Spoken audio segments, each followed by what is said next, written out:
কি আলোচনা হয়েছে এটা রুদ্ধদ্বার কক্ষে হয়েছে, তাই তো?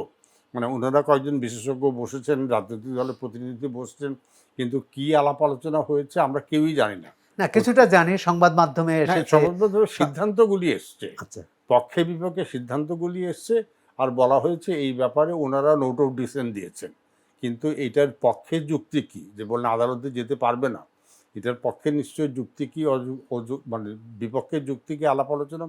এই জন্যই এই জিনিসগুলি কেন সংসদে আলোচনা হয়, সংসদটা হলো ওইখানে সম্পূর্ণ উন্মুক্ত আলোচনা হচ্ছে, এবং কে কি বলছে, কি যুক্তি দিচ্ছে আমরা জনগণ সেটা জানতে পারি, শুনতে পারি, বুঝতে পারি।